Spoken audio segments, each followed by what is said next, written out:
अब के मिलने की शर्त ये होगी, दोनों घड़ियां उतार फेंकेंगे।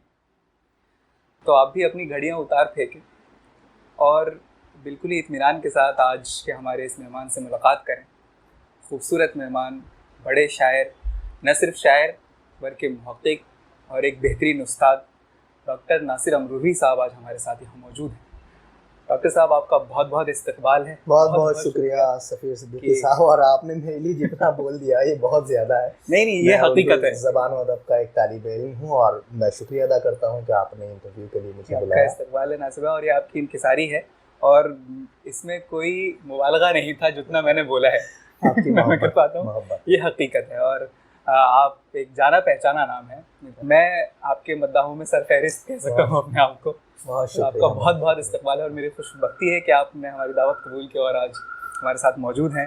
सबसे पहले नासिर भाई, हमारे नाजरीन के लिए आप अपने बारे में कुछ बताएं, आपके बचपन के बारे में और तालीमी सिलसिला आपका। हाँ, देखिए, अमरोहा में मेरी पैदाइश हुई और हमारे यहाँ तालीम का कोई ख़ास रिवाज नहीं था और मज़दूरी और ये अपना मीठा बनाने का पेशा, ये सब हमारे यहाँ होता था। लेकिन हमारे वालिद साहब को तालीम हासिल करने का बड़ा शौक़ था और अपनी कुछ माली मजबूरियों की वजह से वो तालीम हासिल नहीं कर पाए। लेकिन उनका शौक़ इतना था कि फिर उन्होंने अपनी जब दुकान पे बैठते थे तो एक ट्यूटर को लगाया हुआ था। वो आते थे और वालिद साहब को उर्दू, हिंदी, अंग्रेज़ी वहीं दुकान पर, यानी जिसे कहते हैं गैर रस्मी तालीम, वो वालिद साहब, तो वहाँ से आप अंदाज़ा लगाएं वालिद साहब का शौक़। तो फिर कहीं ना कहीं उनमें शेरी ज़ौक़ भी पैदा हुआ और अच्छी शायरी को पसंद करने लगे। यहाँ से जो टर्निंग पॉइंट आता है वो मेरे लिए ये था कि जब मैंने अपने घर में होश संभाला तो हमारे घर उर्दू के अखबार आते थे।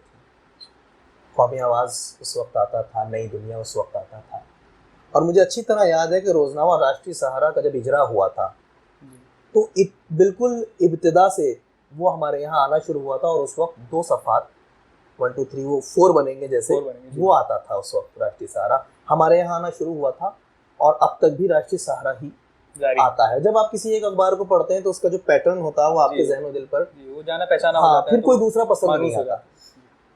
कुल्लियाते शकील बदायूनी हमारे यहाँ रखी हुई थी। नूर इंदौरी की का शेरी मजमुआ समंदर से कह दो मुझे रास्ता दे, वो रखा हुआ था वालिद साहब की टेबल पे, और तो मैं इन सब चीज़ों को देखता रहता था, बरक परखता रहता था। अमरोहा के एक बहुत सीनियर नात गो शायर हज़रत रऊफ़ अमरोही का शेरी मजमुआ नातिया लखलख़े मुहामिद रखा रहता था, उसे मैं देखता रहता था। फिर क्या होता कि अमरोहा में निशस्तों का बड़ा माहौल उस ज़माने में था, आज भी है। तो वालिद साहब एक सामे के तौर पे वहाँ जाते थे और मेरा हाथ पकड़ के वहाँ ले जाते थे। तो मैं निशस्तों में शेर सुनता था, तवज्जो से सुनता था, तो कहीं ना कहीं फिर मेरा ध्यान शायरी की तरफ जाने लगा उसी वक्त से। और उसकी एक बड़ा अजीब मामला अभी चंद महीने पहले सामने आया। मेरा एक बचपन का दोस्त जो मेरे साथ, जिसने 5 क्लास पास किया, उसने ये बात फेसबुक पे लिखी मेरी शायरी के किसी पोस्ट पर कमेंट में कि शायर के नाम के ऊपर जो तखल्लुस का निशान होता है, ये लड़का 4 और 5 क्लास में नासिर लिख के ऊपर वो निशान लगाता था। तो मैं इससे पूछता था कि भाई तू ये निशान क्यों लगाता है, तो ये बताता था कि यार देखो ये निशान जो है शायर अपने नाम के ऊपर लगाते हैं। तो बोले तो तू शायर थोड़ा ये जो लगाता है, और यार मैं बन जाऊंगा शायर। क्या बात है। तो फिर मैंने गौर किया कि हाँ ऐसा तो वाकया गुजरा था। क्या बात है, मतलब वो बचपन से ही आपके साथ? जी, मतलब 5 क्लास तक पढ़ा मैं उसके साथ, तो ये वाकया यकीनन 4 या 5 क्लास का रहा होगा। बिल्कुल। तो फिर ये सब चलता रहा। अच्छा, हमारे वालिद साहब के पास भी कुछ ऐसे लोग आते थे जो शेर व शायरी करते थे और वालिद साहब कहते थे यार आज कुछ सुनाओ, तो फिर वो हम भी सुनते थे बैठकर। तो फिर मुझे अच्छी तरह याद है कि मैंने कुछ उल्टे सीधे मिसरे कहना शुरू कर दिए और 2003 में जब मैं ग्रेजुएशन के पहले साल में था, वहाँ से बाकायदा शायरी का आगाज शुरू होता है। तकरीबन 17 साल से आप 17 साल मुझे शेर कहते हुए हो गए। तो 2003 में हमारा जो कोचिंग सेंटर था, वहाँ कोचिंग खत्म हो चुकी थी, 3-4 दोस्त हम बैठे हुए थे। तो मेरा एक दोस्त है, उसने एक शेर सुनाया शेर कुछ इस तरह से था कि मैंने हर चीज़ को नफरत से लगा दी ठोकर, एक तेरा गम है या ऐसे कुछ था जिसे सीने से लगा रखा है। ये शेर उसने सुनाया। तो मैंने शेर सुना और फिल बदी उस वक्त एक मतला हुआ। याद हो तो सुनाया मैंने। बिल्कुल याद है। मतला ये था कि तूने पैरों को जो मेहंदी से सजा रखा है, मैंने भी राह में पलकों को बिछा रखा। क्या बात। ये मेरी जिंदगी का पहला बाकायदा शेर था और ये पूरी गजल मौजूद है। तो यहाँ से फिर एक बाकायदा एक आगाज होता है सन 2003 से। 2003 से 2005 तक, 8 तक, 5 साल में कुछ मौका बा मौका कहता रहा और उसे रखता रहा संगवा कर, कभी किसी को दिखाने की हिम्मत नहीं हुई। इधर मेरी तालीम जारी रही और 2008 में जब मैंने एमए कर लिया और एमए करने के कुछ ही महीने बाद एक दोस्त का मेरे फ़ोन आया कि नासिर भाई हमारे यहाँ एक मुशायरा है और मैंने आपका नाम पेश कर दिया है, आपको उसमें आना है और जो भी आपका आने जाने का किराया होगा वो दे देंगे। तो ठीक है। अब एक फिक्र लायक हुई, यार हमने तो किसी उस्ताद को दिखाया ही नहीं है। जिनका मैंने जिक्र किया हज़रत रऊफ़ अमरोही, उनके साहिबजादे डॉक्टर अहमद हुसैन सैफ़ी अमरोही, एक बड़ा नाम अमरोहा की शायरी का उस्ताद, वो हमारी मस्जिद में जुमा पढ़ने आते थे। एक दिन मैंने बाद जुमा अर्ज़ मुद्दा कर दिया कि साहब ऐसे ऐसे मैं कुछ शेर वेर कहता हूँ और मैं चाहता हूँ कि आप उस पर इस्लाह दे दिया करें। उन्होंने कहा बिल्कुल, बहुत अच्छी बात है और आप तशरीफ़ लाइएगा। तो सन 2008 से मैं सैफ़ी साहब की शागिर्दी में चला गया और उनसे इस्लाह लेने लगा। 2008 से 2011 तक ये सिलसिला, 2010 तक ये सिलसिला 10 या 11 तक चलता रहा। सैफ़ी साहब बहुत ज़्यादा ज़ईफ़ हो गए और कुछ याददाश्त भी जाती रही। तो मुझे लगा कि अब उन्हें ज़हमत नहीं देनी चाहिए और फिर 2012 में उनका इंतकाल हो गया। अब मेरे सामने मसला था कि यार क्या करें।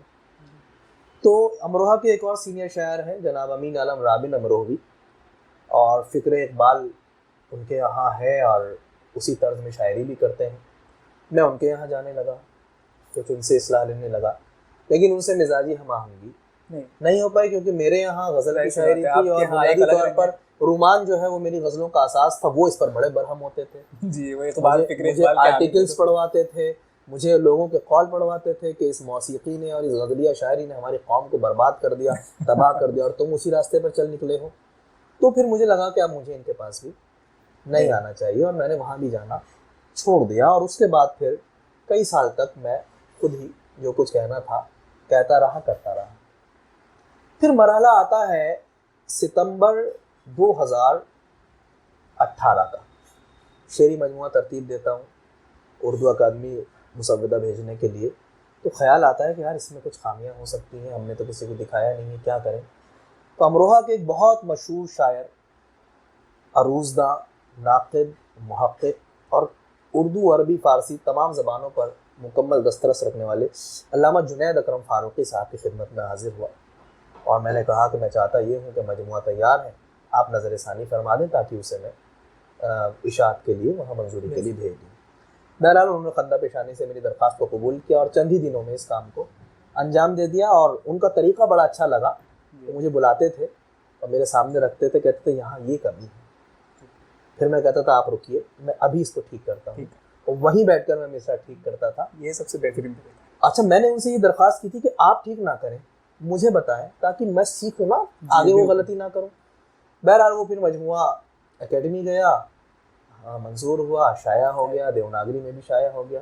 तो शायरी का जो सफ़र था, वो असल चीज़ जो मंबा था वो घरेलू माहौल था, जो माहौल था। वालिद साहब की बड़ी कारफरमाई इसमें रही, हालांकि आज वो इसको पसंद नहीं फरमाते। अच्छा। यार ये क्या हर वक्त मुशायरेबाजी और हर वक्त ये सब करते रहते हो, लेकिन उनका बहुत बड़ा हाथ इसमें रहा। वो जो माहौल आपने अच्छा, फिर अमरोहे का जो माहौल है आप जानते हैं कि वो बड़ा अदबी माहौल है और वो ऐसी ज़रख़ेज़ ज़मीन है जिसने बड़े लालो गुहर दिए हैं। तो फिर माहौल का असर रहा, फिर ख्वाहिश ये हुई कि यार मुशायरे भी पढ़ूँ, नशस्ते भी पढ़ूँ। अब हमें जानता तो कोई नहीं, कैसे पढ़ें, बिल्कुल शुरुआती दौर की बात है। तो एक आध से किसी से कहा कि यार नशस्त होती है फ़लाँ जगह, वहाँ आना, यार एक आध बार हमें भी बुलवा दो। तो उन्होंने हमारा दावतनामा भी भिजवा दिया। बस वो फिर ये हुआ कि आना जाना शुरू हो गया और आज अल्हम्दुलिल्लाह अमरोहा की 99% महफिलों में खाकसार की अमरोहा के शिरकत वो होती है। होती है और अमरोहा के बाहर भी हाँ, बल्कि अमरोहा आलमी सतह पर भी अमरोहा आपका के नाम बाहर हो तो बस ठीक है। गया। अल्हम्दुलिल्लाह। वो दरअसल मुशायरे में ये मसला ये है कि मैंने कभी भी मुशायरे को प्रोफेशन के तौर पर नहीं देखा। बिल्कुल बनाने की जरूरत भी नहीं है, वो हाँ, प्रोफेशन है भी नहीं है, वो बस वो ठीक है, मुशायरों में शिरकत हो जाती है, ठीक है जी, काफी, जी। लेकिन मैं उसको कोई ज्यादा मुशायरों को बहुत ज्यादा अहमियत में नहीं देता। वो आप वैसे भी सदर शोभा हैं उर्दू के जिस कॉलेज में हैं आप। हाँ, मैं देखिए 8.5 साल मैं प्राइवेट डिग्री कॉलेजों में असिस्टेंट प्रोफेसर के ओहदे पर फाइज रहा जी। और सदर शोबा के ओहदे पर रहा मैंने। लेकिन उसके बाद तकरीबन 8.5 साल गुजारने के बाद दिसंबर 2017 में मेरा अपॉइंटमेंट परमानेंटली एक माइनॉरिटी इंटर कॉलेज में हो गया मुरादाबाद में। लेकिन मेरा सफर अभी रुका नहीं वहाँ है। पर अभी आप क्या खिदमत अंजाम दे रहे मैं हैं? उर्दू पढ़ाता हूँ। मतलब किस प्रोफेसर हैं या सदर शोभा नहीं हैं? नहीं, ये देखिए वहाँ इंटर कॉलेज में 2 पोस्टें होती हैं, असिस्टेंट टीचर जी। और लेक्चरर। लेक्चरर, तो मेरी जो ज्वाइनिंग है वो असिस्टेंट टीचर पर, असिस्टेंट टीचर। लेक्चरर वहाँ दूसरे मेरे सीनियर मौजूद हैं। ये बाद में फिर तो अभी मतलब मुरादाबाद अभी में मैं हैं। मुरादाबाद में हूँ, डेली अमरोहा से आना जाना। और ये सफर इंशाल्लाह जारी है और हाँ, ये इंशाल्लाह जारी आगे है, बिल्कुल जारी बढ़ते है। रहेंगे और हमारी तो दुआएं हैं, आपकी बिल्कुल। दुआएं रही तो इंशाल्लाह मैं बराबर हायर एजुकेशन के लिए कोशिश कर रहा बिल्कुल हूँ। बिल्कुल इंशाल्लाह, और जरूर आप जरूर कामयाब होंगे। आपका बस। ऐसा काम भी है, आपका तहकीकी काम भी जो है, जी पीएचडी का जो आपका जी मकाला है वो जी नासिर काज़मी साहब पर आपने नासिर काज़मी। क्या, और वो अब किताबी शक्ल में मंजर आम पर आ चुका है, बिल्कुल, वो 2016 में आ गया था। जी।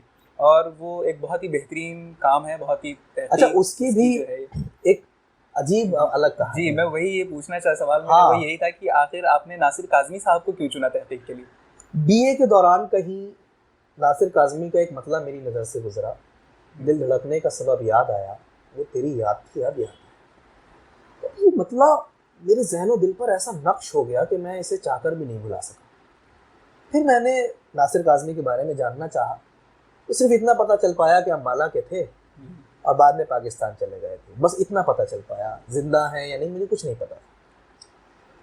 2008 में जब मेरा एमए हो गया तो हिंदू कॉलेज मुरादाबाद में सदर शोबा उर्दू माहिर अरूज डॉक्टर आरिफ हसन खान साहब की खिदमत में हाजिर हुआ और मैंने कहा साहब पीएचडी करना चाहता हूँ और ऐसे ऐसे मैं कॉलेज टॉप किया है, इतने % नंबर है। तो उन्होंने कहा कि किस पर काम करना चाहते हो? तो मैंने वही अपने बचपने वाले, मैंने कहा साहब मुझे तो फ़ानी पसंद है, मुझे तो वली पसंद है।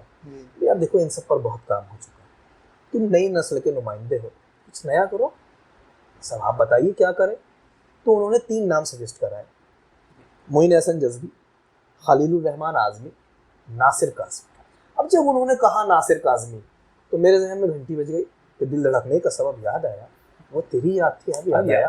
और बिला तामुल चंद लम्हों के तवक्कुफ के बाद मैंने कहा कि साहब मुझे तो नासिर काज़मी पर काम करना।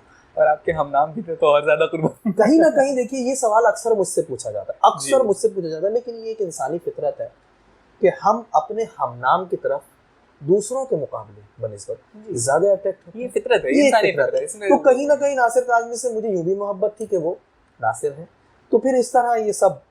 अच्छा, नासिर काज़मी को हमने चुना और साइनॉप्सिस बनाई और यूनिवर्सिटी में पेश की और वो मिलोन अप्रूव भी हो गई। लेकिन हमारे सामने बड़ा मसला ये था कि नासिर काज़मी पर हिंदुस्तान में बड़ा नाम तहकीकी काम हुए थे जी। अब जब हम नासिर काज़मी पर मवाद ढूंढने निकले तो नतीजा सिफर, चंद किताबें कुछ पुरानी जिनमें कुछ खास नहीं था।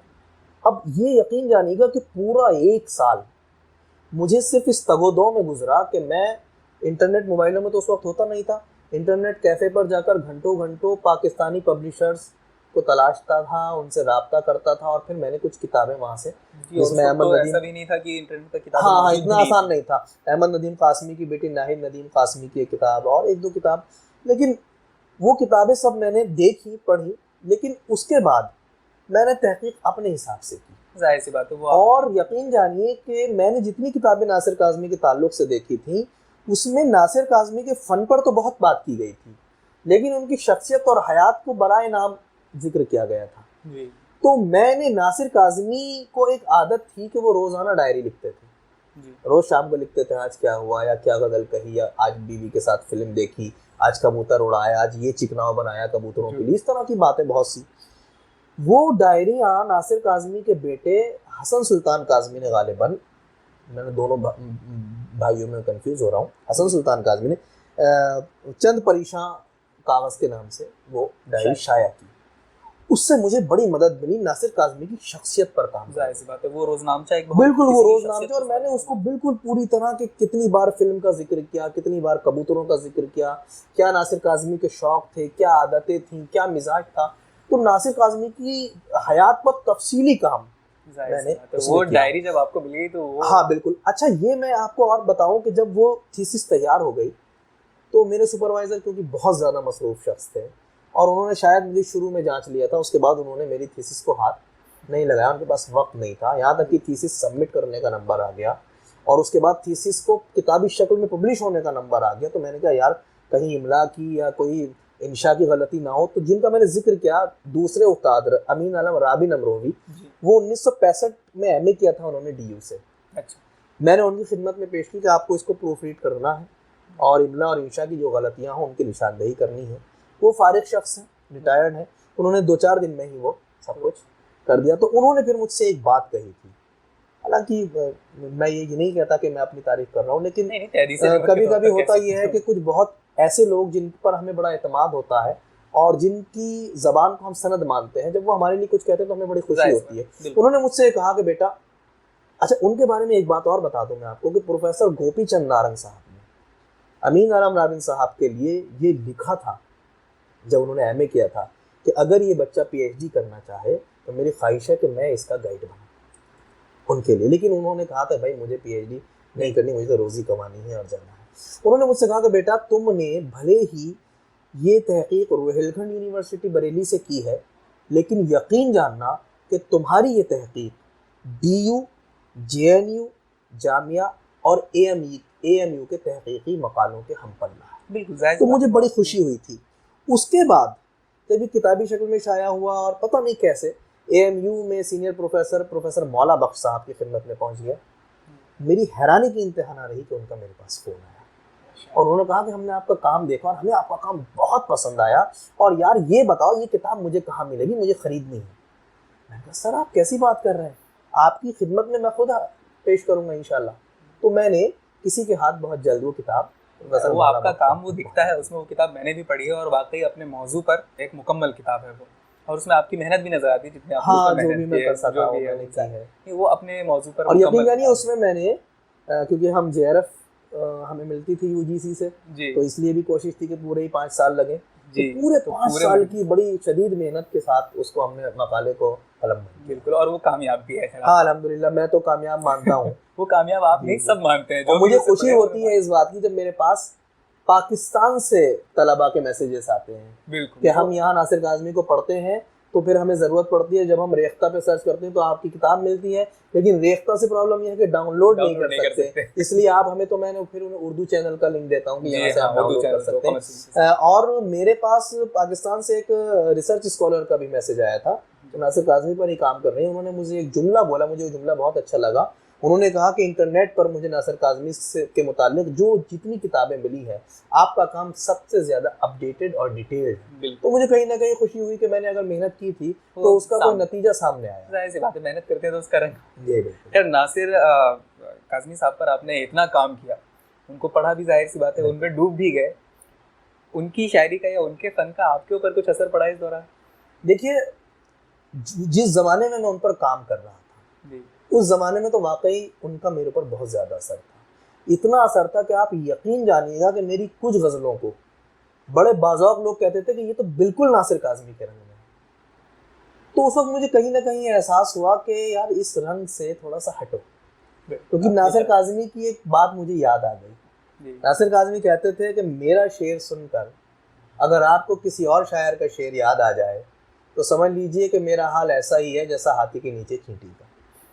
तो मैंने ये सोचा कि अगर नासिर काज़मी का रंग मैंने ज़्यादा अपने ऊपर ले लिया तो मैं नासिर अमरोवी तो दब जाएगा। तो मैंने फिर दानिस्ता तौर पर नासिर काज़मी से दूरी इख्तियार की और अपनी राह अलग निकाली। वो दिखता भी है। और अब आपके यहाँ आपका एक रोमांस में ख़ास एक रंग है, जो आपका अपना एक रंग है। वो जब आप रोमांस के ताल्लुक से आपकी शायरी होती है तो आपके यहाँ मौज़ूआत का तनव्वुर भी बहुत है, लेकिन मेरा ज़ाती ख्याल ये है कि रोमांस पर जब आपकी शायरी होती है तो वो अपनी मिसाल आप होती है उसमें। तो खैर, तो इसके पीछे क्या? देखिए, ये जो रोमांस है ना, ये बड़ी अहम चीज़ है। बिल्कुल।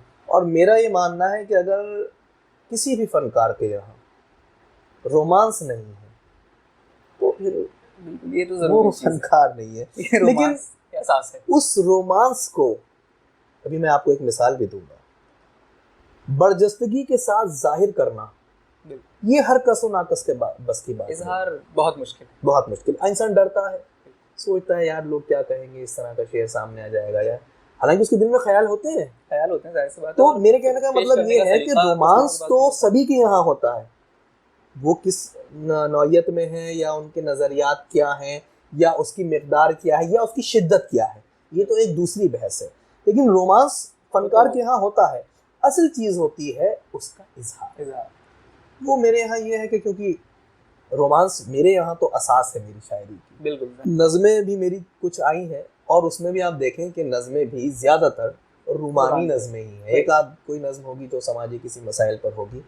तो ये असल चीज़ होती है कि रोमांस तो मैं मानता हूँ सभी के यहाँ होता है। वो तो है, रोमांस सभी के यहाँ होता है। उसकी एक मिसाल मैं दूँ कि मैं बताया आपको कि मुरादाबाद आता जाता हूँ रोज़ाना, तो बस में बैठा हुआ था। अच्छा, मेरे साथ ये बड़ा अच्छा मसला है कि मैं जो गज़ल कहता हूँ, ये शायरी जब मुझसे होती है तो उसके मेरे पास दो औकात बहुत अहम हैं। या तो मैं किसी दिन रात को नींद ना आए, उस वक्त शेर ऐसे होते हैं कि बस होते चले जाते हैं, या सुबह को जब मैं कॉलेज जा रहा होता हूँ तो ज़्यादातर तो मेरा बस में सुबह का टाइम सोने में गुजरता है, लेकिन जिस दिन मुझे नींद नहीं लगती तो वो कुछ ना कुछ शेर वहाँ हो जाती है। तो एक दिन मैं बैठा हुआ था तो एक खातून या लड़की थी, वो गालिबन मेरे बराबर में आके बैठ गई। उसने बहुत तेज किस्म की खुशबू लगाई हुई थी। बहरहाल उसका स्टॉप आया, वो उठ के उतर के चली गई। उस वक्त मेरे जहन में एक गज़ल चल रही थी, उसके कुछ शेर हो रहे थे। एक शेर हुआ उस वक्त, ये तेरा बदन छूने का एजाज है जाना, ये तेरा बदन छूने का एजाज है जाना, खुशबू तेरी उतरी हुई पोशाक से उठे। क्या ये शेर उस वक्त हुआ। तो रोमांस क्या है ना, आपके सामने होता है। असल होता है उसको एडॉप्ट करना, आप उसे किस तरह से एडॉप्ट करने से बड़ी चीज है उसका इजहार। रोमांस सबके अंदर है। देखिए, इजहार वो बड़ी हिम्मत की बात है। हिम्मत, और उसके साथ नासिर भाई मेरा मानना है कि रोमांस सबके अंदर है, जैसा आपने कहा। हाँ, सख्त से सख्त तरीन इंसान के अंदर रोमांस का एक पहलू है। बिल्कुल। लेकिन दिक्कत यह है, या तो वो उसका इजहार नहीं कर सकता, या जो इजहार कर सकता है उसके पास इजहार का सलीका नहीं है। तरीका बड़ी अहम चीज है। वो अगर इजहार का फुहड़पन तक ना ले जाए, अगर या फहाशी की तरफ ना ले जाए। वही बात है कि अगर इजहार का सलीका नहीं है तो रोमांस एक अजीब सी चीज बन के तौर पे उसका इजहार जो है वो फहाशी बन जाता है, या कुछ ऐसा जो रोमांस नहीं रहता। एक आध शेर मुझे याद आ रहा है, तो वो एक शेर ये था कि उसके होठों पे होठ रखे थे, अब तक जायका नहीं जाए। क्या बात है। अब वो शेर मैंने कह दिया, अनस्टैजी ने उसे बहुत एक हैजान अंगेज तस्वीर के साथ और उसे अपलोड कर दिया। तो मुझे बड़ा अजीब लगा। मैंने कहा यार ये तस्वीर तो हटाओ इसके साथ। अच्छा, ये शेर कहीं ना गुजरा वाले साहब की नजर से, तभी वो मना कर रहे हो। वैसे सच बात ये है कि अगर, वैसे तो मैं बहुत कम मुशायरों में शिरकत करता हूँ, वालिद साहब रोज ही मुशायरा देखते हैं जी। और कुछ चैनल ऐसे हैं कि वो रोज ही मुशायरा दिखा रहे हैं। अगर कोई ऐसा मुशायरा जिसमें मैं शरीक हूँ और वो आ रहा है और वालिद साहब देख रहे हैं तो मैं वहां से हट लेता हूँ क्योंकि वो मुशायरे में तो देखिए फिक्रे भी चलते हैं, शायरात की नजर भी शेयर किया जा रहा है, सामीन की तरफ से जो जुमले आ रहे हैं उनका भी जवाब बर्जस्ता दिया जा रहा है। तो फिर कहीं ना कहीं लगता है कि नहीं यार, अब्बा से तो इसको बचा के रखा जाए। बिल्कुल, वो तो है। तो भाई ये शायरी एक शेर मुझे और याद आया, मैं सिर्फ ये बताना चाह रहा हूँ कि हम कैफियत को किस तरह से हम बयान कर सकते हैं। आँच आती है तेरी सांसों से, मेरी सांसों की सांस रुकती है। क्या अब आप देख लें कि क्या मंजर हो सकता है। तो ये सलीका आपके यहाँ है ये चीज। वो वही शेर जिससे मैंने शुरुआत की आपकी गुफ्तगू की कि आपके मिलने की शर्त ये होगी। दोनों कितना आसान और कितना खूबसूरत और इतना गहरा शेर है कि इसके बारे में उस शेर के पीछे एक बड़ी अजीब बात ये है कि मैं एक दिन छुट्टी का दिन था, 10-11 बजे उठ के बैठा और सबसे पहले फेसबुक, ये बिल्कुल ऐसा है, एक तस्वीर मेरी आंखों के सामने आई कि एक हाथ है जी, और हाथ के अंदर जो वो हमारी टेबल क्लॉक होती है जी, वो है और वो उसे फेंक रहा है जी। मुझे बड़ी अच्छी लगी वो तस्वीर और जहन में ख्याल आया यार इसके लिए कोई शेर होना चाहिए, और चंद मिनटों में आपके मिलने की शर्त ये होगी, दोनों घड़ियां उतार कर गजब का शेर हुआ है। अच्छा, इस शेर का ये अंजाम होगा, और मैं तो कहता हूँ कि इबरतनाक अंजाम होगा, मैंने नहीं सोचा था। जब गूगल पे या फेसबुक पर हम सर्च करते हैं जी। आप यकीन जानिए कि आप थक जाएंगे, आपकी उंगली दुख जाएगी स्क्रॉल करते करते, लेकिन इसकी रीपोस्टिंग खत्म बिल्कुल नहीं होगी। फिर इसमें कुछ बहुत बाज़ौक़ लोगों ने या कहो कि बदज़ौक़ लोगों ने कुछ इसमें तरमीम भी की और तरमीम करके मुझे सुनाते भी हैं, तो मैं सिवाय हंसने के कुछ कर नहीं सकता।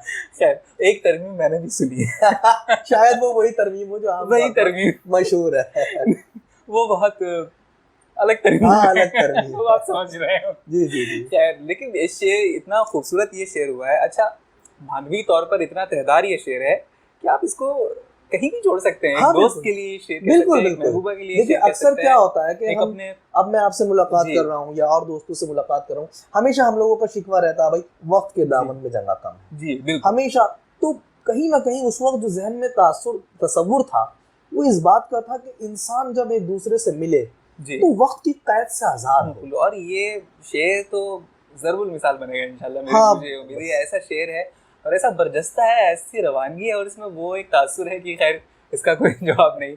खैर तो आपकी शायरी के ताल्लुक से ये गुफ्तगू हो रही थी, तो ये था नासिर भाई कि रोमान तो खैर आपकी शायरी की असास है, उसमें आपका एक अलग रंग भी है।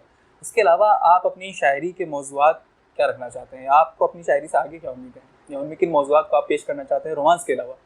देखिए रोमांस के अलावा जो दूसरे मौज़ूआत हैं उसे आप कह सकते हैं कि असरी जी हमारे यहाँ के जो मज़ामीन हैं या जो हम खुली आंखों से अपने आसपास देख रहे हैं, दाखिली मज़ामीन भी जैसे रोमांस के अलावा हैं।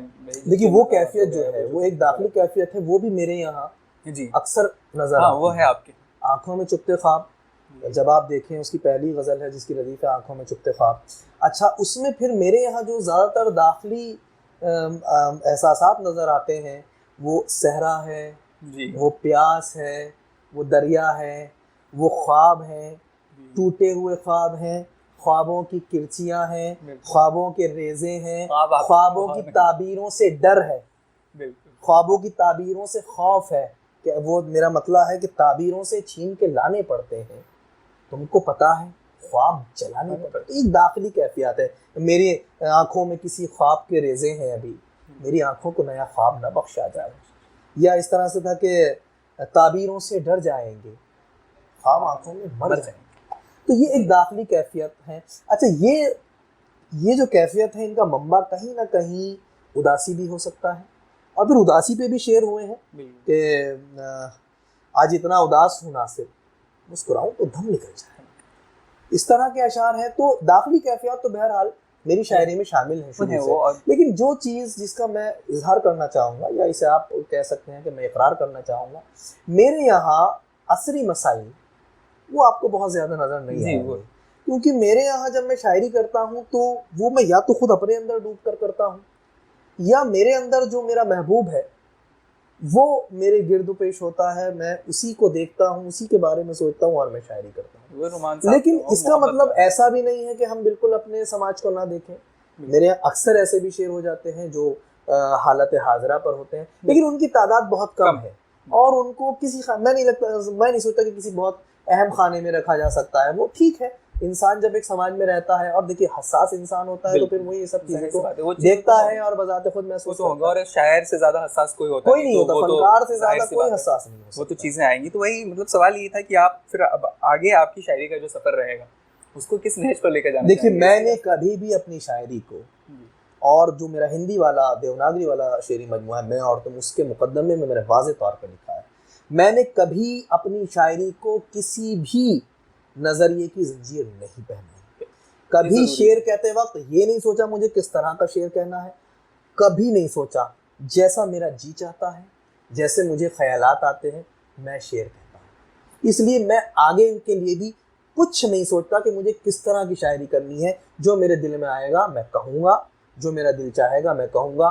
मुझे इसकी परवाह नहीं कि लोग पसंद करेंगे या नहीं करेंगे, मार्केट में डिमांड किन चीज़ों की है मुझे नहीं चाहिए और ना मुझे फ़र्क पड़ता है। लेकिन हाँ, मैंने वक्त और हालात के मद्देनज़र अपनी शायरी में पिछले चंद सालों में एक तब्दीली की है, और वो तब्दीली ये है कि मैंने अपनी ज़बान को किसी हद तक आसान बनाया जी। और देखिए ये तब्दीली अगर आप देखें तो ये तो इकबाल ने भी की थी, और ये ज़बान तो को गालिब आसान ने भी बनाना की थी जब उन्हें एहसास हुआ कि बिल्कुल। समाज किस तरफ जा रहा है या उसे किस तरह की ज़बान उन्हें आसानी से समझ में आती है या किस ज़बान में हम आसानी से अपने दिल की बात अवाम उन्नास तक पहुंचा सकते हैं। बिल्कुल। तो मैंने सिर्फ ज़माने को मलहूज़ नज़र रखते हुए ये वाली तब्दीली तो अपने यहाँ की है कि अपनी ज़बान को किसी हद तक आसान बनाया है। वाकई बाकी मुझे कोई फ़र्क नहीं पड़ता कि लोग क्या सुनना चाहते हैं, लोग किस चीज़ को पसंद करते हैं। मेरा एक शेर भी है इस तरह का कि वही लिखेंगे जो दिल में होगा, वही लिखेंगे जो दिल कहेगा, हमें तो मतलब है शायरी से, तुम्हारा उजरत का मसला है। अरे ये तुम्हारी ज़मीन में गज़ल थी। हाँ, ये गालिब एकेडमी में तुम्हारी ज़मीन में गज़ल सुनने के बाद मैंने ये गज़ल कही थी, उसका ये आपको भेजी भी थी, उसका ये शेर है कि भाई हमें तो शायरी से मतलब है, लोगों को क्या चाहिए हमें इससे फ़र्क नहीं पड़ता। तसव्वुर शेर, इसी आपकी बात से ये तो है, खैर तसव्वुर शेर नासिर भाई आपका क्या? देखिए तसव्वुर शेर हालांकि बहुत सी तारीफें आई हैं और आपका अपना मेरा अपना तो देखिए ये है कि कुछ ऐसा जिसे सुनकर आपके दिल पर ये ख्याल गुजरे कि काश मैं इस बात पर कादिर होता कि अपना कलेजा निकाल के शायर के पैरों में रख देता, बस वो शेर है। बहुत खतरनाक शर्त रख दी आपने। तकरीबन मौजूदा वक्त के 90% शुरा निकल जाएंगे इससे बाहर। बस वो शेर है भाई, बाकी तो सब काम चल रहा है। तो इस आपका जो तसव्वुर शेर है, इस नज़रिए को सामने रखते हुए, आपकी इस तारीफ को सामने रखते हुए, इस वक्त आप अपने हम असरों में किन से मुतासिर हैं या किनका नाम आप लेना चाहेंगे बेहतर शायरों के तौर?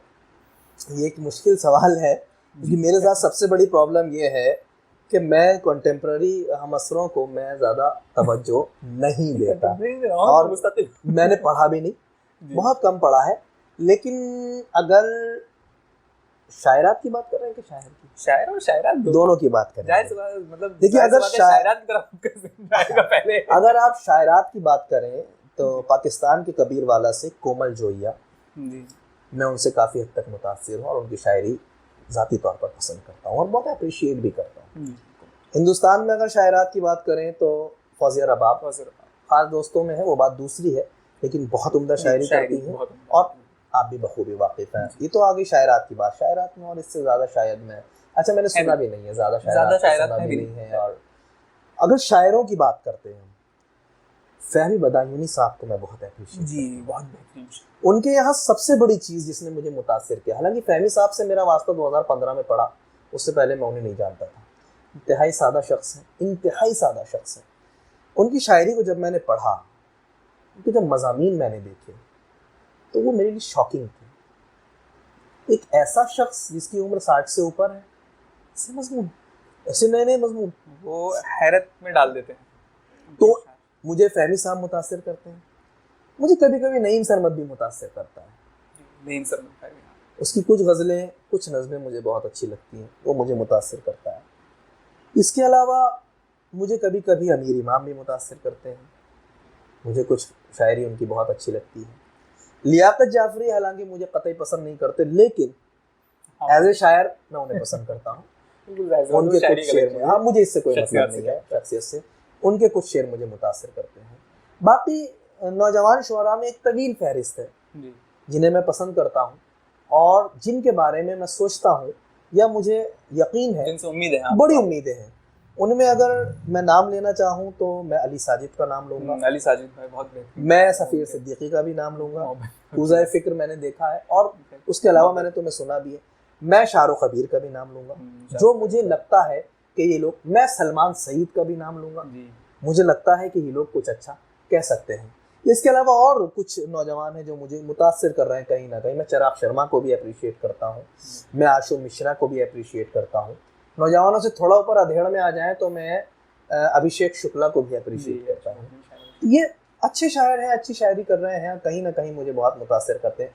अगर हम मिज़ा निगार शुअरा की बात करें तो मैं मिज़ा निगार शुअरा के मामले में बड़ा मायूस हूँ, और जिस वक्त मिज़ा निगार शायर खड़े होकर स्टैंडिंग कॉमेडी करता है और जोक सुनाता है तो मेरा खून खौल जाता है। सागर खयामी के बाद हम उनकी कमी बड़ी शिद्दत के साथ महसूस कर रहे हैं। हालांकि अगर मिज़ाहिया शुअरा में बात करें तो पॉपुलर मेल्टी साहब एक अच्छा नाम है, मुखलिस इंसान भी है, अच्छी शायरी करते हैं। लेकिन अगर नए मिजाह निगारों में हम बात करें, जिन्होंने नए मिजाह निगारों ने मुझे मुतासिर किया है, तो मैं अनस फैजी का नाम लेना ज़रूरी समझूंगा। अनस फैजी के यहाँ जो मज़ामीन है वो बड़े अछूते मज़ामीन हैं। अभी आजकल ये कोरोना का दौर चल रहा है और सैनिटाइजर के यूज़ का दौर चल रहा है, तो सैनिटाइजर पर उनका एक कुछ वाला किताब, तो मैं मेरा मानना ये है कि जो मिजाह निगार होता है उसकी जिम्मेदारी हम लोगों से ज्यादा होती है, क्योंकि लोगों की तवक्कात होती है कि वो आएगा तो हमें हंसाएगा। अब यार ये हंसाना रुलाने से ज्यादा मुश्किल काम होता है, तो मैं उनसे भी मुतासिर हूँ और उनको भी मैं फुल्ली अप्रिशिएट करता हूँ। अरे एक सवाल नासिर भाई से, क्योंकि आपका हिंदुस्तान के शायरों पर भी नज़र है, आप यहाँ भी पहचान है और पाकिस्तान में भी होती है आपकी शनाख्त, और पाकिस्तान के शायरों पर भी आपकी नज़र है। हिंदुस्तान और पाकिस्तान में इस वक्त जो शायरी हो रही है, उन दोनों के दरमियान आपको क्या चीज़ बेहतर लगती है और क्या फ़र्क नज़र आता है आपको, किस तौर पर? देखिए, कुछ मानों में अगर हम देखें तो पाकिस्तान की शायरी कुछ मानों में हिंदुस्तान से बेहतर हो रही है। किन मानों में, उन पर हम बात करेंगे। उनके यहाँ जो मज़ामीन हैं वो बड़े अछूते अंदाज में लाए जा रहे हैं। सामने के मज़ामीन हैं, लेकिन वो उसे इतनी खूबसूरती के साथ और इंफरादियत के साथ बांधते हैं कि हम अंगुष्ठ बदंदा रह जाते हैं। वो रदीफ़ें बड़ी प्यारी चुनते हैं और अक्सर तवील रदीफ़ उनके यहाँ होती है, बड़ी मुनफरिद रदीफ़ होती है।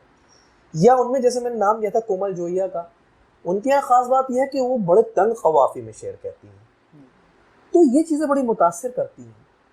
लेकिन अगर हम ज़बान की बात करें तो देखिए भाई, हमारा मुकाबला वो नहीं कर सकते। उसकी पहली बात, उनके यहाँ जो लहजा है वो ज़्यादातर शायरों का लहजा पंजाबी ज़दा है जी। जैसे कि वो मैंने तो ये करना है, तुमने तो ये करना है, मैंने कर जाना है, मैंने मर जाना है। पाकिस्तानी लोगों में ये पंजाबी लहजा है। हालांकि ये अगर आप देखो, पंजाबी बजाते खुद एक बड़ी लतीफ़ ज़बान है, मज़ा भी देता है कभी कभी, फिर हमारे यहाँ ये चीज़ नहीं है। और हमारे यहाँ अगर कोई इस तरह से कहे भी तो लोग कहेंगे अरे भाई ये क्या चीज़ है। तो पाकिस्तान में शायरी बहुत अच्छी हो रही है, इसमें कोई शक नहीं है।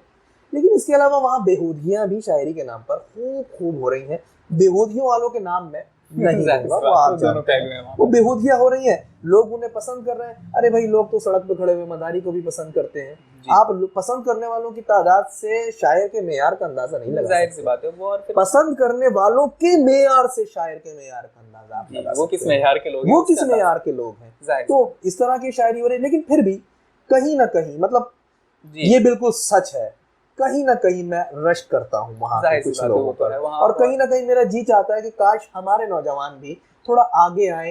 एक जो उन्होंने अपने चारों तरफ एक दायरा सा बना लिया है, तो थोड़ा बाहर निकले, थोड़ी ज़हनी मशक्कत करें, थोड़ी प्रैक्टिस करें, कुछ जिसे कहते हैं ना, हाँ, कुछ नया लाएं। भाई ये सब तो हो चुका जो हो रहा है। और मानना, मैं अक्सर लोगों से कहता हूँ, और मैं ये कहता हूँ कि देखिए, आप उस्ताद के सामने बैठ के फन सीख सकते हैं, आप किताबें पढ़ के फन सीख सकते हैं, लेकिन जो फिक्र है वो उसके लिए आपको, उसे कोई नहीं सिखाता, उसके लिए आपको मेहनत करनी पड़ेगी। आपको फूल पे बैठी हुई तितली, सिर्फ ये नहीं देखिए कि वो फूल पे तितली बैठी है, अब आपको बहुत कुछ तलाश करना पड़ेगा। वो एक फहमी साहब का शेर है, फूल को फूल ही समझते हैं, आपसे शायरी नहीं होगी। तो सिर्फ फूल मत देखिए, जाहिर सी बात है, बहुत कुछ देखिए, उसमें कुछ नया ढूंढिए, वही आपकी शनाख्त बनाए। बिल्कुल बिल्कुल।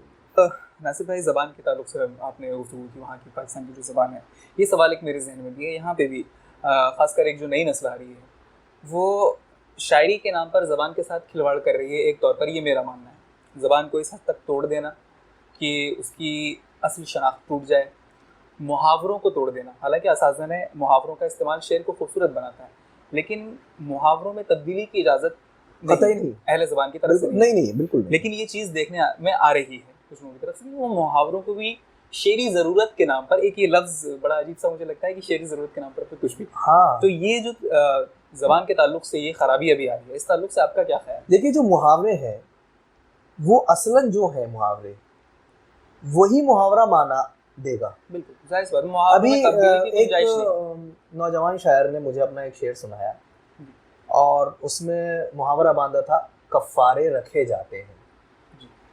तो कफ़ारा रखा तो नहीं जाता, अदा किया जाता है या दिया जाता है।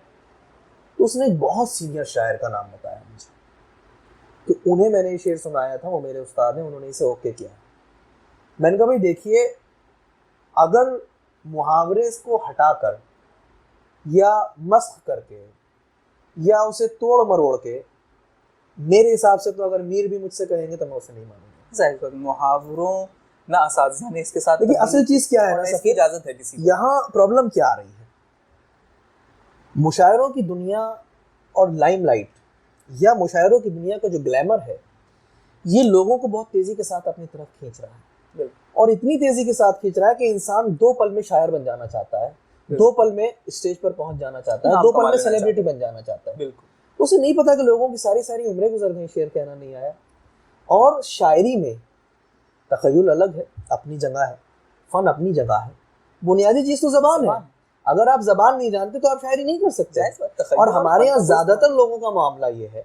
अच्छा, उसमें क्या है मसला, ये उर्दू रस्मुल खत से वाकिफ नहीं जी। उर्दू को इन्होंने पढ़ा नहीं, अब आके जरूरत के तौर पर पढ़ रहे हैं या सीख रहे हैं या समझ रहे हैं, हिंदी में शेर कहते हैं या हिंदी में लिखते हैं। अब यार जब आप उर्दू जबान ही नहीं जानते तो आप मुहावरों को कैसे अदा कर लेंगे। कुछ सीनियर शोरा ने तो ये तक कहा, अरे नासिर अब मुहावरेबाजी खत्म हो गई, अब तो जैसे चाहे बांधो। भाई आप कुछ भी कहें, आपके कहने से कुछ होने वाला नहीं है, लेकिन जो शायरी के असल उसूल हैं, जबान के असल उसूल हैं, उनकी पैरवी जब तक न की जाएगी तब तक आप अच्छी शायरी नहीं कर सकते। जब तक जबान के जो कवायद हैं, अगर आप उसकी पैरवी नहीं कर रहे हैं तो आप उस जबान का इस्तेमाल ही नहीं कर रहे हैं, या आप अपनी नई जबान ईजाद कर रहे हैं, वो जबान ही नहीं रही। क्योंकि जबान की तारीफ ये है कि उसके कुछ बंधे टिके उसूल होते हैं जो लाजमी होते हैं, उनके मतलब उनको छोड़ने की या उनको तोड़ने की इजाजत किसी को नहीं है। यहाँ तक कि अहले जबान को भी इजाजत नहीं है कि वो मुहावरों में तब्दीली कर। बिल्कुल नहीं। जो मुहावरे उनके हैं जो राइज सूरत में रहेंगे, बिल्कुल जो तरीके हैं अफ़ाल के बरतने के। अच्छा, छोटी छोटी ये चीज़ें इस पर ये है कि रब्त के जो हरूफ हैं उनको ख़त्म किया जा रहा है। आप अभी देखेंगे कि जो छोटा सा एक रब्त का हरूफ है लेकिन बहुत गहरा माना देता है, उसका इस्तेमाल कम कर देते हैं शेरी ज़रूरत के नाम पर। ज़बान के ताल्लुक़ से बयान देते हैं, उसने किया को उस किया, मैंने किया को मैं किया। ठीक है, इस तरह की जो चीज़ें हैं ये ज़बान के क़वाइद के ख़िलाफ़ है। तो शायरी की खूबसूरती को भी, जहाँ तक मेरा ज़ाती ख्याल है, कि शेर को खूबसूरत बनाने के बजाय उसे और बिगाड़ देती है। देखिए ये वही लोग कर रहे हैं जो उर्दू ज़बान नहीं जानते जी। जुमले में बड़ी अहमियत होती है कुछ चीज़ों की, जैसे फलां शख्स अच्छा शायर है। अब यहाँ है की बड़ी अहमियत बहुत ज़रूरी। अब कुछ ऐसे मिसरे आते हैं जहाँ है की ज़रूरत बड़ी शिद्दत के साथ महसूस हो रही होती, लेकिन वो अच्छा कुछ हमारे यहाँ की मैंने महसूस किया, जो बोलियाँ हैं उनके लहजे भी हमारी ज़बान पर असरअंदाज हुए हैं। जैसे कि अभी पूरब के कुछ लोग हैं, मैं देखा मैंने कि मैं किया हूँ, हाँ ये मैं इस पर काम किया हूँ, शायर कह रहा है जी, बांध रहा है, शायर कह रहा है, वहां तक ठीक है, वहां तक ठीक है, ज़बान मैंने कहा अपनी वो बांध रहा है, लेकिन वो शेर मैं इस पर काम किया हूँ, मैं लिखा हूँ। अरे भाई ये लिखा हूँ क्या है, मैंने लिखा है, मैंने काम किया है।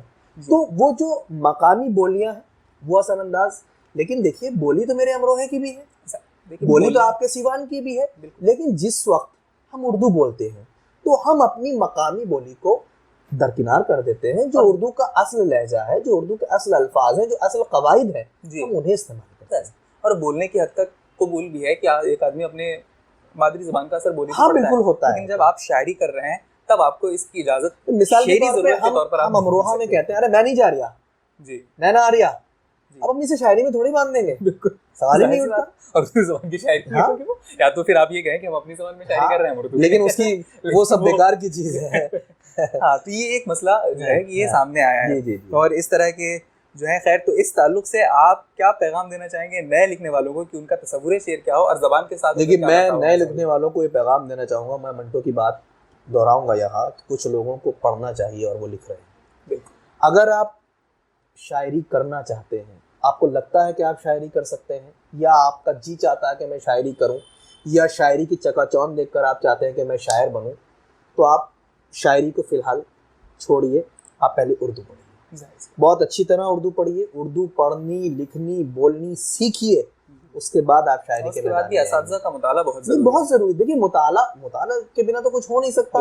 आप पढ़ ही नहीं रहे किसी को, आप किसी को देख ही नहीं रहे हैं और आप अपनी लकड़ी हाँके जा रहे हैं, तो ये चीज़ बहुत नुकसानदेह साबित हो रही है। मैं कह रहा हूँ ना, इतनी जल्दी है कुछ लोगों को, इतनी जल्दी है मशहूर शायर होने की, बड़ा शायर होने की, लोग मुझे पसंद करें। अरे यार यहाँ 17 साल हो गए, अभी शेर कहना नहीं आया, अभी लोग जाने नहीं, और कल का आया हुआ लड़का चाहता है कि बस मैं सुपरस्टार शायर बन जाऊं। तो भाई ये सब होने वाला नहीं है। लोगों की देखिए शायरी जो है वो भाई खून जिगर का काम है। लोगों की उम्र गुजर जाती है नासिब भाई। मेरे जो उस्ताद हैं, जिन्हें मैं उस्ताद कमर सिवानी साहब, उनकी उम्र तकरीबन 70 के, उन्हें कोई नहीं जानता। हालांकि उनकी बहुत कम लोग जानते हैं, जो इलाके के लोग हैं। शोहरत का ताल्लुक और इल्म काबिलियत का बिल्कुल अलग है। तो कहने का मतलब ये कि वो शायरी, वो इतने सालों से शायरी कर रहे हैं और बेहतरीन शायरी कर रहे हैं, तो उनका एतराफ लोग करेंगे या आगे चल के उनका जो होगा। लेकिन इसको अगर वक्त को मेयार कोई बना लें कि इतने दिन में जो शायरी कर रहा है वो बड़ा शायर होगा, तो ये तो बेवकूफ की बात है। और देखिए कभी बहुत कम वक्त में कोई शख्स बहुत अच्छे शेर कहने लगता है, और कभी कभी उसे सारी जिंदगी गुजर जाती है और वो एक शेर अच्छा नहीं कह पाता। और उसी तरह नाम का भी मसला है। तो आपने कोई शेर कहा और आप अच्छे शायर हैं, आपने कोई शेर कहा और शेर को कबूल आम हासिल हो गया। कभी कभी होता है कि अच्छा शायर है, अच्छे शेर कह रहे हैं, लेकिन उसके बावजूद नहीं मिल पाती, शोहरत नहीं मिल पाती, ये वो जरा ही नहीं मिल पाती। ये कुछ नसीब का भी दखल कहीं इसमें, वो वहां तक नहीं पहुंच पाता जहां तक लोग पहुंच गए। आजकल हमारे यहाँ तो शायरों का और मुशायरों का मेयार ये है कि दुबई वाले को सबसे अहम समझा जाता है, चाहे वो जाके वहाँ गज़म पढ़ा है जी। दुबई वाला तो दुबई वाला होता है। गज़म से बड़ा लतीफ पहलू उठाया आपने गज़म का, ये काफी खैर। आपकी शायरी के मुहर्रिकात क्या है? देखिए शायरी के मुहर्रिकात तो असल चीज़ तो ये है कि बड़ी रोमानवी शायरी है आपकी। देखिए मुआशकों का इसमें बड़ा दखल है जी। तो और जब आप इश्क में होते हैं और अपने चारों तरफ तितलियां उड़ती हुई महसूस करते हैं, फूल खिलते हुए महसूस करते हैं, खुशबुएं महसूस करते हैं, रंग बिरंगे एक धुएं से उड़ते हुए महसूस करते हैं, तो फिर एक शख्स जो फनकार होता है, जो शेर कह सकता है या जिसे शेर कहना चाहिए, फिर वो उन ख्यालात को कैद करने की कोशिश करता है अपने अशार के ज़रिए। बस मुझे ये लगता है कि जो मेरी शायरी के महर्रिकात हैं, कहीं ना कहीं क्योंकि वो ज़माना जहाँ से मेरी शायरी का बाकायदा आगाज़ होता है, तो मेरे ही लिए नहीं, हर शख्स के लिए बड़ा अहम ज़माना होता है, ऐन शबाब का ज़माना होता है, जो बहुत सी छोटी छोटी चीज़ें हमें मुतासिर करती हैं और हम कहीं ना कहीं एक लड़कपन होने के बावजूद भी बहुत संजीदा भी हो जाते हैं।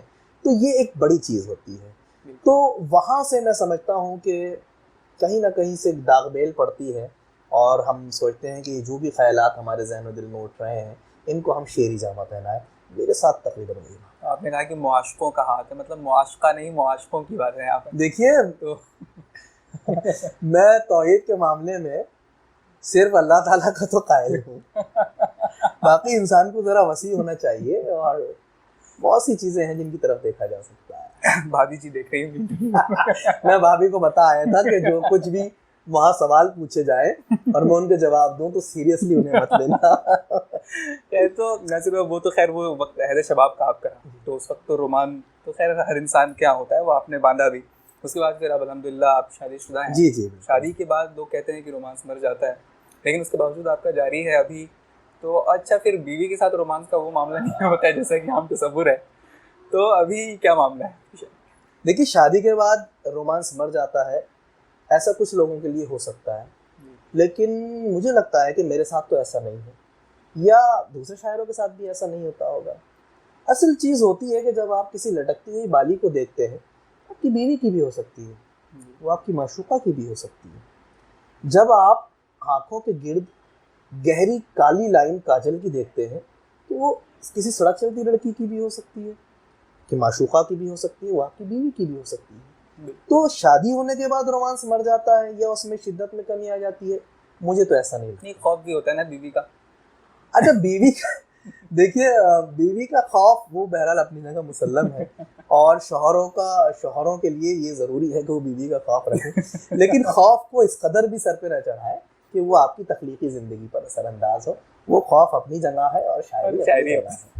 खैर, तो कभी भाभी को शिकायत नहीं हुई आपकी शायरी से? नहीं, देखिए सच तो ये है कि जो मेरे इश्किया शेर हैं उस पे वो नाक भौं चढ़ाती है। और अच्छा, वो आपकी शादी जो है वो नहीं, मेरी अरेंज मैरिज, लेकिन मेरी बीवी का ये कहना है कि मुझे ये नहीं पता था कि तुम ऐसे शायर हो।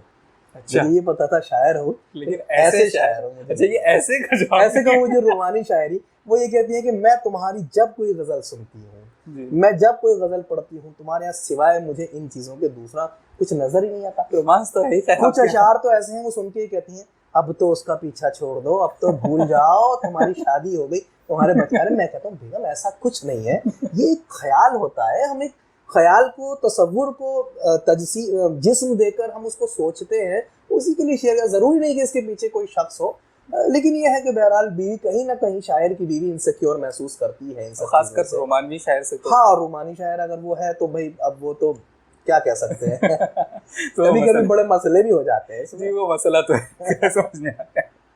खैर नासिर भाई, आपसे कुछ गज़लें आपकी सुनना चाहेंगे, कुछ कलाम हमारे नाज़रीन के लिए। बिल्कुल। मतला है कि उधर भी हाल अजब था मुझे बुलाते हुए, उधर भी हाल अजब था मुझे बुलाते हुए, झिझक रहा था मैं उसके करीब जाते हुए। क्या कहें, झिझक रहा था मैं उसके करीब जाते हुए, वो हंस रही थी मेरी बेबसी के आलम पर, वो हंस रही थी मेरी बेबसी के आलम पर, मैं रो पड़ा था उसे हाले दिल सुना। क्या कहें, वो हंस रही थी मेरी बेबसी के आलम पर, मैं रो पड़ा था उसे हाले दिल सुनाते हुए। और अब जिसे आप कहते हैं एक दाखिली कैफियत होती है इंसान की। दिए में तेल नहीं खून जल रहा था मेरा, दिए में तेल नहीं खून जल रहा था मेरा, हवा के हाथ भी कांपे दिया बुझाते। क्या कहें, दिए में तेल नहीं खून जल रहा था मेरा, हवा के हाथ भी कांपे दिया बुझाते हुए। और मोहब्बतों में बड़ी एहतियात लाजिम है, मोहब्बतों में बड़ी एहतियात लाजिम है, डरो खुदा से किसी को खुदा बनाते। क्या बहुत खूबसूरत। मोहब्बतों में बड़ी एहतियात लाजिम है, डरो खुदा से किसी को खुदा बनाते। और फिर देखिए आप, ये शेर खासतौर पर उस वक्त हुआ था जब तेलंगाना में डॉक्टर प्रियंका रेड्डी के साथ इसमत दरी की गई थी। ये शेर उस वक्त हुआ था। तो आप इस बात से अंदाज़ा लगा सकते हैं कि मैं अपने मुआशरे को भी खुली आंखों से देखता हूँ। झपट पड़े थे हर एक समत से दरिंदे कई, झपट पड़े थे हर एक समत से दरिंदे कई, वो जान हार गई थी बदन बचाते। क्या के वो जान हार गई थी बदन बचाते हुए। और ये कैफियत का शेर के उदासी ऐसी तबीयत में बस चुकी है कि, उदासी ऐसी तबीयत में बस चुकी है कि अब अजीब लगता हूँ मैं कहकहा लगाते। क्या बात है। उदासी ऐसी तबीयत में बस चुकी है कि अब अजीब लगता हूँ मैं कहकहा लगाते हुए। और इस गज़ल का आखिरी शेर के सफ़र के लुत्फ से मतलब न शौक़ मंजिल है, सफ़र के लुत्फ से मतलब न शौक़ मंजिल है, गुज़र रहा हूँ फ़कत नक्शे पा बनाते हुए। क्या कहें, गुज़र रहा हूँ फ़कत नक्शे पा बनाते। खूबसूरत गज़ल नासिर भाई। और इस बीच में नासिर भाई एक सवाल ये था कि गज़लिया शायरी तो खैर है ही, आप करते ही हैं, लेकिन इधर कुछ अरसे से आपकी नज़में भी आ रही हैं और वो भी माशाल्लाह रोमानवी, तो खैर वो रंग उनमें लाजमी है आपके यहाँ। तो नज़मों की तरफ कैसे आना हुआ गज़ल की वजह से? क्योंकि एक लंबा अर्सा आपने सिर्फ गज़लें कहीं, अभी कुछ अरसे से आपके यहाँ नज़में। मैंने शायद 3 साल पहले पहली नज़म कही और उससे पहले कोई नज़म नहीं कही। दिलचस्प सा वाक़या है। नज़म के बारे में सबसे पहले मैं 2-3 बातों में अपने ख़यालात अर्ज़ करूँ जी। कभी कभी आपके ऊपर एक अजीब कैफियत तारी होती है और आप किसी एक ही चीज़ के बारे में सोच रहे होते हैं, या कोई एक ही कैफियत होती है, आपकी सारी तवज्जो उसी जानिब होती है और आप उस पर कुछ खुलकर कहना चाहते हैं, इतना ज़्यादा कि वो 1 मिसरे 2 मिसरे 1 शेर 2 शेर में पूरा नहीं होने वाला। जब आप पर एक मुनफरिद कैफियत तारी हो, एक मखसूस कैफियत तारी हो, आप किसी एक चीज़ के बारे में सोच रहे हैं, आपको इस वक्त नज़म कहनी चाहिए। ये नज़म के लिए सबसे अच्छा वक्त होता है।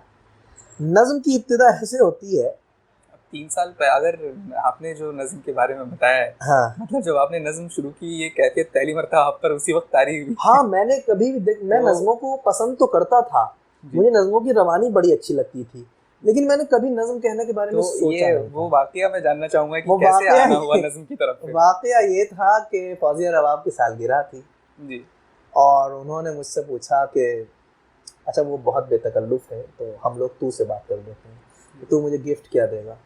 तो यार तुम इतनी दूर बैठी हुई हो, मैं क्या दे सकता हूँ? हाँ, मैं तुम्हारी शायरी उस पर सालगिरह पर कुछ कह सकता हूँ। जी।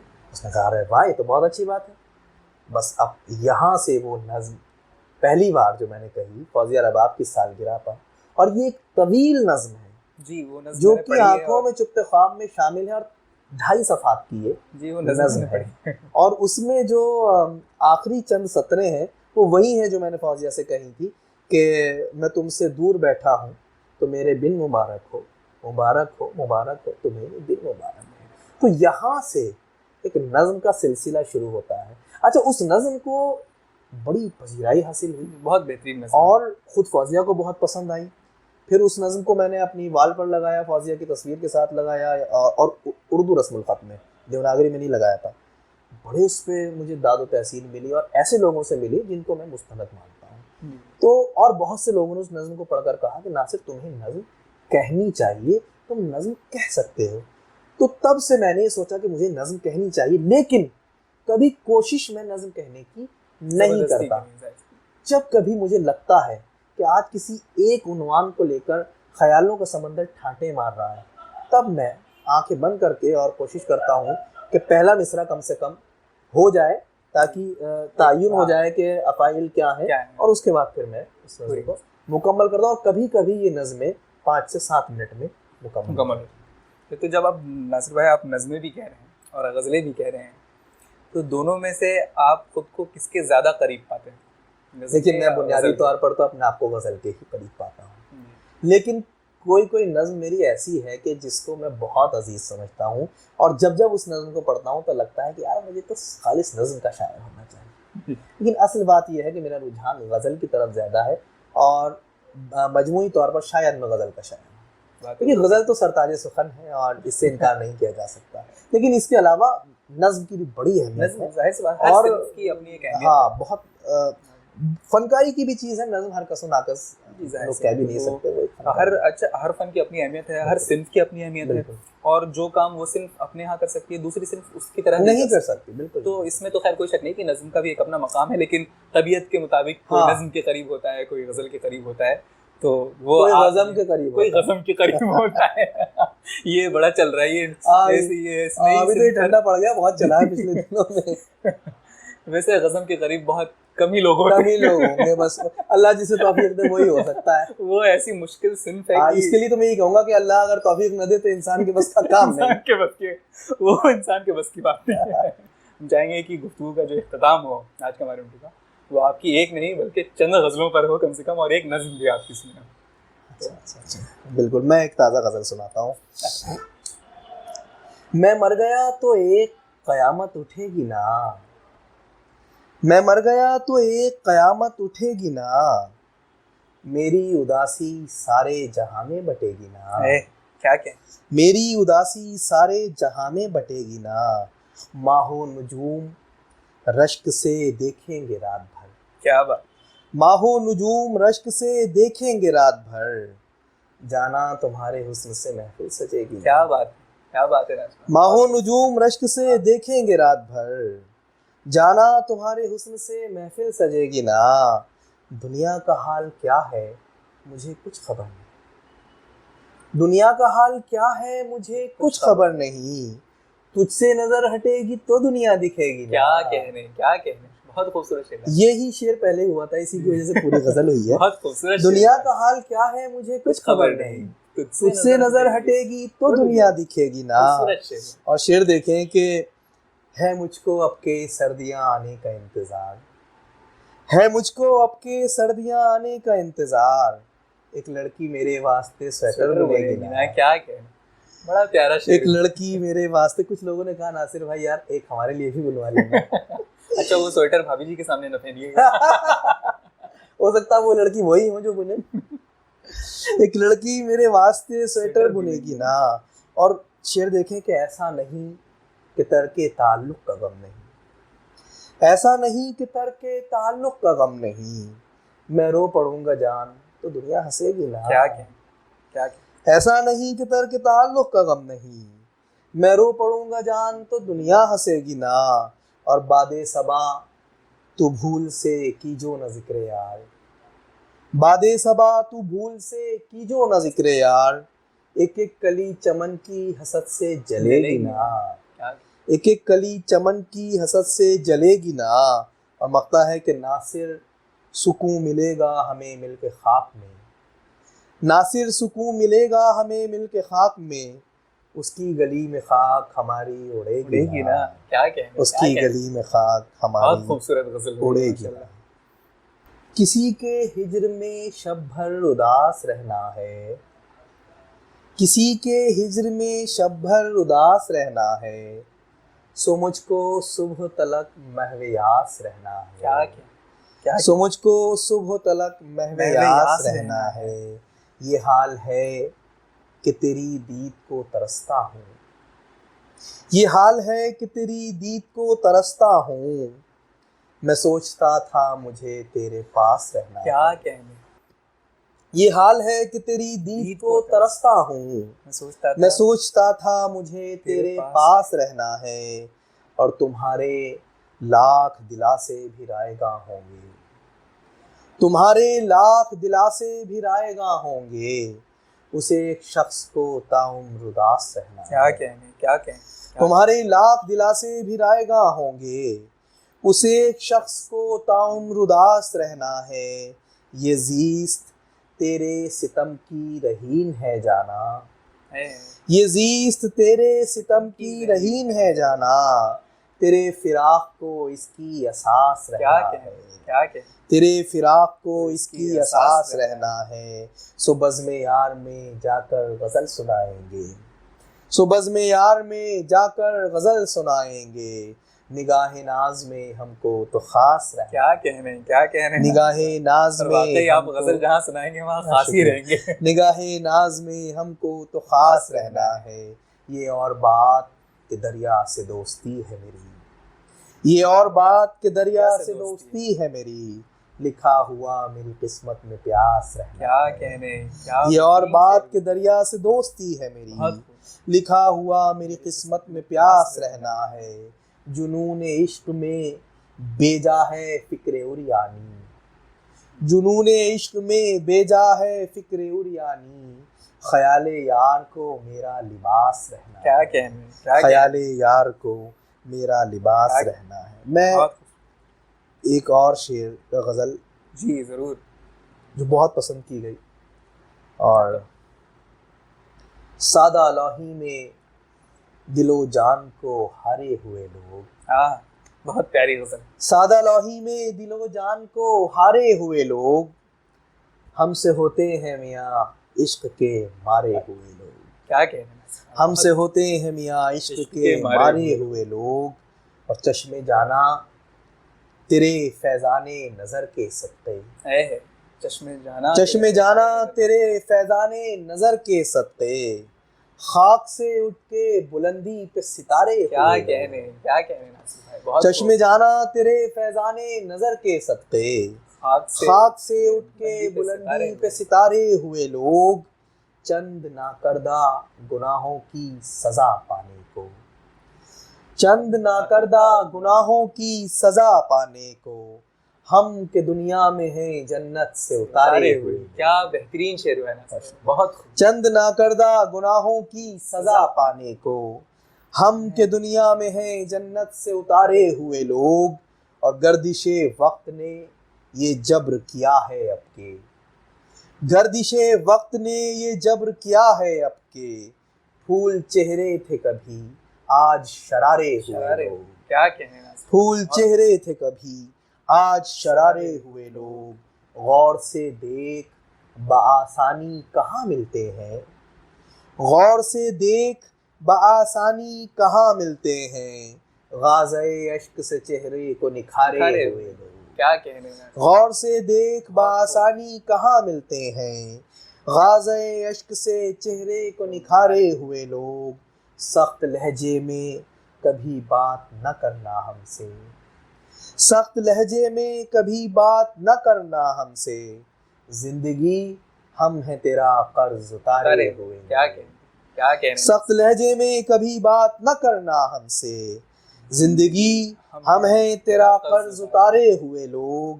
काश वो आके मेरे कान में चुपके से कहे, काश वो आके मेरे कान में चुपके से कहे, लौट आए हैं सनम तेरे पुकारे हुए। क्या कहने काश वो आके मेरे कान में चुपके से कहे, लौट आए हैं सनम तेरे पुकारे हुए लोग। गजल का आखिरी शेर के एक मुद्दत से फकत जिस्म लिए फिरता हूँ, एक मुद्दत से फकत जिस्म लिए फिरता हूँ, तुमने देखे हैं कभी रूह उतारे हुए? क्या कहने एक मुद्दत से, बहुत शुक्रिया, एक मुद्दत से फकत जिस्म लिए फिरता हूँ, तुमने देखे हैं कभी रूह उतारे हुए लोग। मकता है कि फुरकते यार ने ये दिन भी दिखाया नासिर, फुरकते यार ने ये दिन भी दिखाया नासिर, वस्ल ही भूल गए हिज्र गुजारे हुए। क्या कहने फुरकते यार ने ये दिन भी दिखाया नासिर, वस्ल ही भूल गए हिज्र गुजारे हुए लोग। सादा लाही में दिलो जान को हारे हुए लोग, हमसे होते हैं मियाँ इश्क के मारे हुए लोग। एक नज्म नासिर भाई, नज्म रोमानी सुनेंगे? बिल्कुल रोमानी सुनना चाहेंगे आपसे। मुख्तसर सी नज्म है, बहुत छोटी सी। वो मुझसे सख्त नाला थी, नज्म का उन्वान है ताल्लुक। वो मुझसे सख्त नाला थी, सो उसने मुझको लिख भेजा, ताल्लुक खत्म है नासिर, मुझे अब कॉल मत करना, कोई मैसेज अगर आया तो तुमको ब्लॉक कर दूंगी, अगर मिलने की सोचोगे तो फिर तुम सोच लेना। सो मैंने भी ये लिख भेजा कि जाना हम मोहब्बत की अब उस मंजिल पे आ पहुंचे, जहां से वापसी का अब कोई भी रास्ता कम है, ताल्लुक तोड़ देने से ताल्लुक टूटता, ताल्लुक टूटता। क्या कहने, बहुत ही बेहतरीन नज्म है नासिर भाई, बहुत शुक्रिया। गजब की नज्म, इतनी छोटी सुनाई, हम तो एक और सुनना चाहेंगे। अच्छा देखिए, अगर आप एक नज्म और सुनना चाहेंगे जी बिल्कुल, तो मैं एक नज्म सुना रहा हूँ। नज्म का उन्वान है मक्तल, और ये रूमानी नज्म नहीं है बल्कि मेरी दाखिली कैफियत को जाहिर करती हुई नज्म है। मेरी आंखों में कभी झांक के देखा तुमने, तुमको शायद कभी फुर्सत ही नहीं थी जाना, आज फुर्सत हो तो एक राज बताता हूँ तुम्हें, अपना हमराज बनाता हूँ तुम्हें। मेरी आंखों में अजब आलमे बर्बादी है, ऐसा वीराना कभी तुमने न देखा होगा, न खुदा तुमको दिखाए हरगिज, ऐसा वीराना कि देखो तो अजब हालत हो, ऐसा वीराना कि दिल खौफ से धड़कन भूले, ऐसा वीराना कि आंखों पे कयामत गुजरे, और वीराने में अगर कोई सदा भी आए तो ये लगता है कि एक वहम है और कुछ भी नहीं। तुमको मालूम है इन आंखों में क्या रखा है, तुमको मालूम नहीं है शायद। सो बताता हूँ सुनो, मैंने इन आंखों में तामीर किया एक मक्तल, और मक्तल में वो सफ़ाकी दिखाई है कि अब चार सू देखो तो बस लाशें ही लाशें हैं यहाँ, लाशें उन ख्वाबों की ताबीर से महरूम थे जो देखना जिनका किसी जुर्म से बढ़कर ठहरा, ऐसे ख्वाबों को फकत कत्ल किया जाता है। सो किया है मैंने, और उन ख्वाबों की लाशों को मैं बेगोरो कफन एक मुद्दत से पड़ा देखता हूँ, एक मुद्दत से पड़ा देखता। क्या खतरनाक नज़्म में कहूँगा इसे, खतरनाक नज़्म बहुत ही खून खराबे वाली नज़्म है, और कैफियत की नज़्म है, एक अजीब कैफियत की नज़्म है, बहुत ही बेहतरीन नज़्म है। और नासिर भाई आपका बहुत बहुत शुक्रिया एक बार फिर कि आप हमारी दावत में तशरीफ लाए और अपना इतना कीमती वक्त हमें दिया। उम्मीद है कि आगे भी आप हमें ऐसी नवाजते रहेंगे इंशाल्लाह, और आप अपनी शायरी से भी आप हमें नवाजते रहेंगे, और इसी तरह ये प्यार मोहब्बत जिसकी दुनिया को सबसे ज्यादा जरूरत है आप बांटते रहेंगे, और आप यही काम कर रहे हैं और आप और बांटते रहेंगे, और आपसे बहुत सी उम्मीदें हैं नासिर भाई, और बहुत बहुत शुक्रिया आपका। नाज़रीन, आपने भी हमारे साथ डॉक्टर नासिर मोहम्मदी साहब की आज की गुफ्तगू सुनी। आगे भी इस तरह के अदीब और शायरों से मुलाकात के लिए आप हमारे साथ जुड़े रहें। बहुत बहुत शुक्रिया।